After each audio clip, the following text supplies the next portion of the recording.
Yeah. today, but a couple days ago, he doesn't see it leaving the first round. That's what he said. He thinks he's gonna finish me in the first round?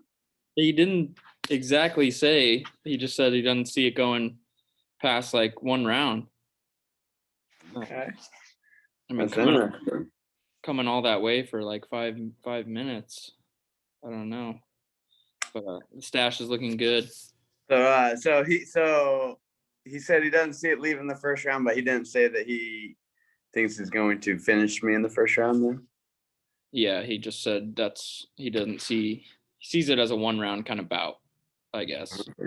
But fuck it, we're fighting then. I thought I could have sworn you were 4-0, but you're 3-0. 3-0, yep. 3-0. Maybe I'm just like in the future already, but and I wore this. The first FAC that we did was my last amateur fight. So I've like fought in 4 FACs, but only 3 of them have been my been pro. Yeah, so those 3, you've started off your pro career, you could say, like on fire. I mean, you're KOing dudes either in the first round or the second round. Do you and you have that wrestling background too. So did you always know you were going to be this powerful with your hand once you entered the sport, or did you expect at this point to use a little bit of your wrestling? I've always known that I've had power in my hands. I found that out in younger days and outside the cage.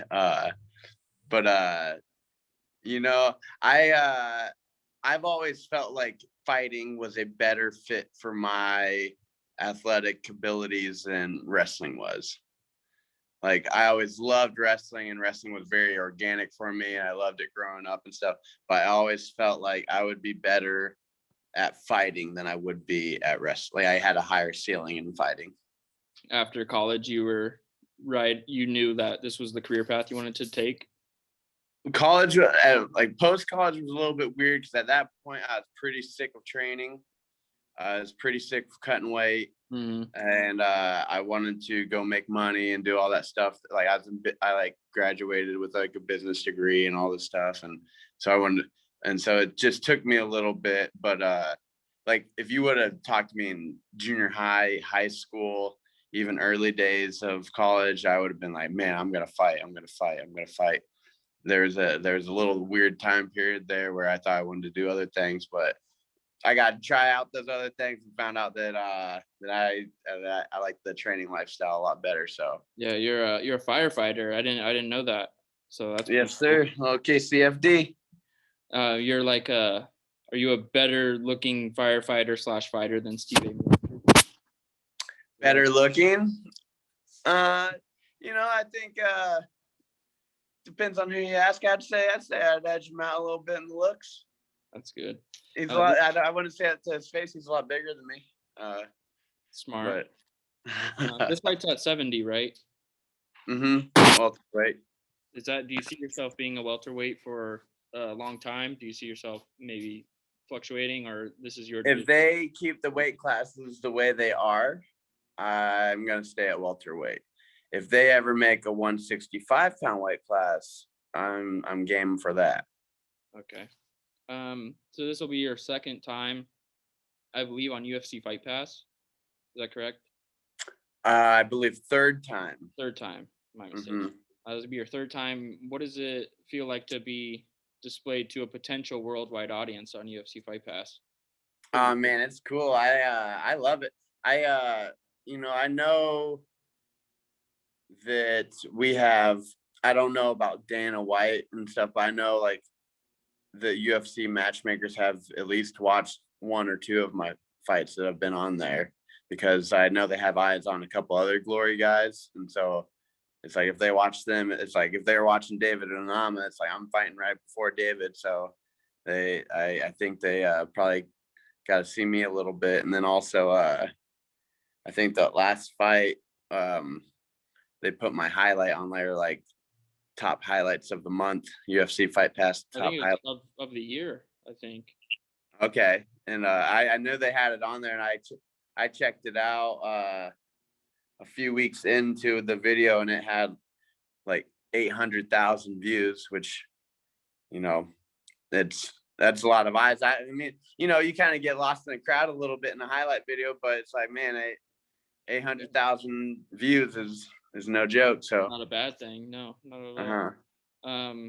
Do you know anything about your opponent now, Bryan McDowell? He did fight one of my teammates in December, so I mean, at the time I didn't know I was going to be fighting him. But I watched that fight pretty closely, and then you know, I don't really watch my opponents much. Really, to me, my opponents I learned from wrestling, learned the hard way in wrestling that it's like I can't really worry about my opponents too much. I worry about like what I got to do, and so like to me, they're just the task. Like it's just the task at hand, and it's like what do I need to do to accomplish this task? You know, Leave to get a little bit of that to your coaches to Mm-hmm. tell you what to look for and stuff. Mm-hmm. 13,500 Parker Avenue. Not us. There you go. This will be your toughest fight to date. Or What was that? do you think this will be your toughest fight to date, or was a previous opponent maybe tougher? I absolutely think it'll be the time. I go into every fight. I kind of treat every fight as, you know, like as it's the toughest fight. Like I mean, the other ones have already happened. The future ones are in the future, so it's like this is here and now. So it's absolutely the toughest fight that I have. And I'm always trying to get on like a 1-fight win streak. You know, like I don't worry about the old ones. I don't worry about the. It's like this is the task at hand, and this is what I have to do. So it's like 1-fight win streaks for me. Do you, if you win this fight, do you have any expectations as far as, do you think you're becoming a little bit undeniable in the fact that you're going to be a really big problem in this sport? Yes, I like I was saying earlier with like the wrestling. It's like I always like wrestling was such a good foundation for me and stuff, and that was like my sport, you know. And I actually felt like I failed a lot of ways, like I didn't reach a lot of my goals, and then all of a sudden I get into MMA, and I'm just like, man, like this is my fit, like that. Everything that I did in wrestling was just foundational work for this, and so like now I'm like, man, I'm like I think I have such a high stock, like there's like no doubt in my mind that I can compete for like a world title at some point, as long as, you know, like right now, I love the process. I love training. I love the consistency. Like I've made my life to where I have nothing else to do except train. So it's like, this is what I'm doing, you know? You see that with a lot of glory guys. They love the process. They love training. So, I mean, that you fit right in with that. Absolutely. And they like, it starts from the top down, and James, you know, he like, obviously it's like even like this past weekend, he made a little post, and it's like, obviously like the goal is to win. He's like, but it's not always going to happen. He's like, but if you trust the process and you're consistent and you work and your effort is there, it's like it'll figure itself out, you know? So if people don't know who Mikey England is and they're getting introduced to him for the first time on Friday, what can they expect from a Mikey England fight? So Mikey England, that's my civilian name, but in the cage it's the Maniac. So whenever I'm in the cage, they can expect maniac things, you know. I'm gonna have my foam fingers flying, and you're gonna see I have a whole crowd. I have 130 plus people coming just for me, and I'm there to put on a show. And so I'm going to go out there and put on a performance, and like the wins and losses, they're going to take care of themselves. But I train every single day to be in the best shape and to learn techniques and defenses. But it's like when I go out there, I have one job, and that is to destroy that other person. All right, final one for you. Do you have any prediction for this fight, or will myself and everyone find out Friday come fight time? Pain.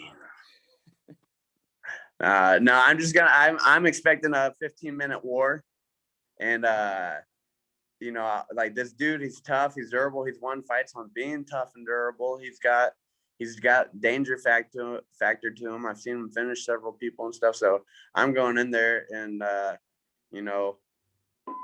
it's a fist fight. I'm going to go out there and fist fight this dude. And it's like, if he shows 15 minutes, I mean, we're like, if it goes 15 minutes, he's going to be hurt and he's going to be feeling it, But I'm gonna go out there and do the maniac stuff. Maniac versus Iceman. Let's go, man. I'm a firefighter, man. I'll turn up the heat on him if I have to. It makes sense, you got to put the ice out, or I guess melt the ice. Absolutely, dude. I'm good in hot environments, so we can turn the heat up. All right, Mikey, dude, that's all I had for you. Really, the goal, we're trying to get a little bit of the other guys too, and then also the Glory guys stuff. We're gonna send this to FAC, but make our own stuff for press media. Okay, heck yeah. So I appreciate it. Heck yeah, take it easy, man. I'll see you Friday, man. Good luck.